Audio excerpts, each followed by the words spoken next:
Some of our Christmas traditions make absolutely no sense, and yet somehow they haven't vanished. Not even close.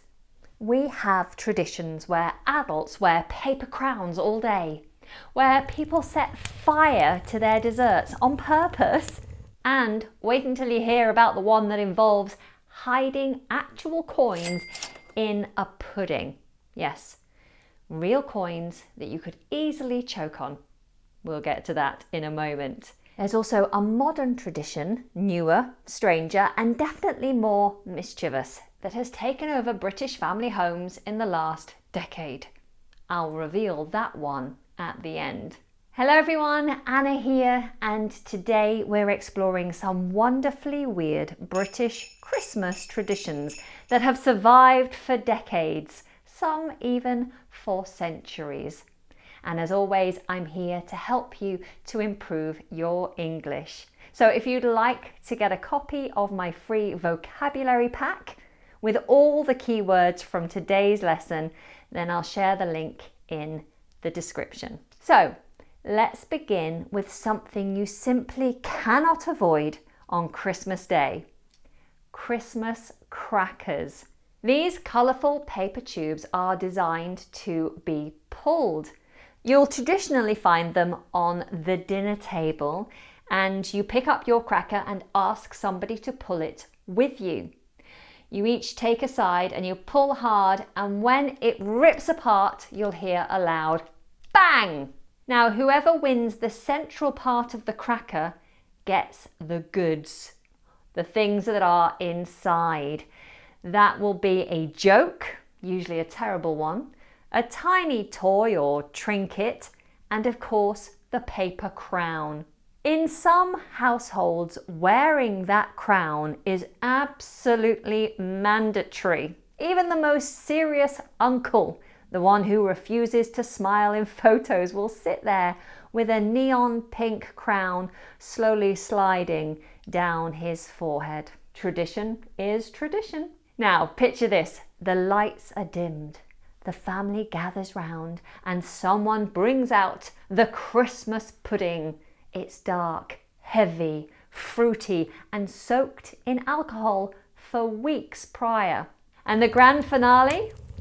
Pouring brandy over it and setting it on fire. Blue flames everywhere. Gasps, applause, yay!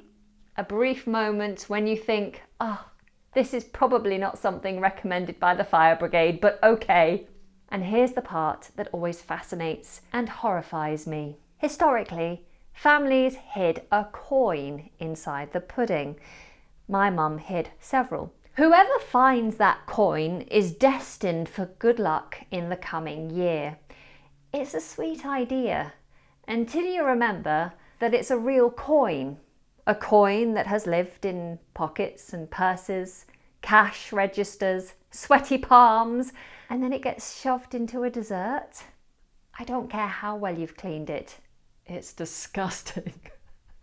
And you could choke. So I find it both dangerous and disgusting. The Victorians clearly had a stronger stomach than I do, and very robust dental insurance. Moving on. Now for something far safer. At 3 p.m. on Christmas Day, many British households pause everything to watch the King's Christmas speech. Children stop playing, adults stop cooking, and there's a collective shh, the King's on.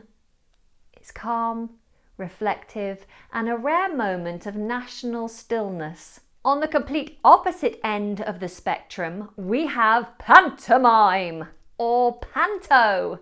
This is loud, silly, chaotic, and an absolute national treasure. There are villains who are booed by the audience, heroes that are cheered, men dressed as flamboyant dames, and everyone shouting, "He's behind you!" at the top of their lungs. If you want to understand something about British humour, then panto is a fantastic place to start. Another tradition that brings people together is carol singing. Groups gather in shopping centres, town squares and churches to sing classics like Silent Night and Hark the Herald Angels Sing. It's nostalgic, cosy, and it makes even the grumpiest passerby soften for a moment. And of course, mince pies, little sweet pies filled with spiced fruit. They used to contain meat, but thankfully that tradition did not survive. Today they're buttery, sugary, and in my opinion, best eaten warm with a spoonful of brandy butter or ice cream. Now, stockings, another tradition that has stood the test of time. Children hang them up for Father Christmas, hoping to find them filled with sweets and small gifts on Christmas morning. I didn't have a stocking, I had a pillowcase. Now, traditionally, in your stocking or pillowcase, you would get an orange, some nuts, and a tiny toy. Nowadays, it's chocolates, toiletries, stationery, small toys, and usually something that makes a loud, irritating noise, because nothing says Merry Christmas like a plastic whistle at 6 a.m. on Christmas morning. Then we have the Boxing Day walk. Boxing Day is the day after Christmas Day, and by that point everyone is getting a little bit cabin feverish. They're desperate to get out of the house and walk off all the calories that they've consumed over the last 48 hours. So it's a long walk taken whatever the weather with the family and someone saying loudly, "Come on, let's walk it off." And of course, Christmas wouldn't be Christmas without the Christmas number one, the song that reaches number one in the charts on Christmas week. Entire families make predictions. Sometimes it's an emotional song, sometimes it's a ridiculous song, sometimes it's a charity single. It's a wonderfully British obsession. And finally, one of the sweetest traditions for children is leaving out a mince pie for Father Christmas and a carrot for Rudolph. Sometimes even a glass of milk for Santa because he might be thirsty, or even a small brandy. And by the morning, everything has magically disappeared, bar maybe a few crumbs. Now, the modern tradition that I mentioned earlier. In many British homes today, December isn't just about tinsel and fairy lights.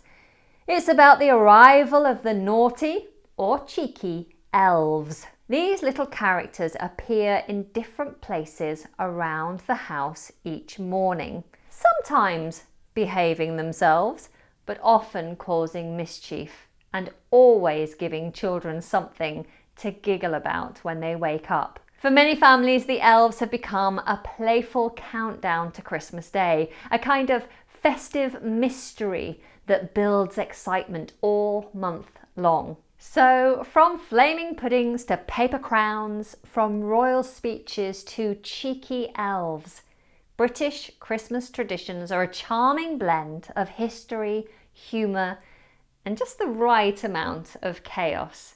I would love to know about your Christmas traditions. Please do let me know something that's special to you down in the comments below. And if you'd like that handy list of vocabulary from today's lesson, then click on the link in the description. Oh, and as it's nearly Christmas, be a good sport and give this video a thumbs up. I'll see you next time.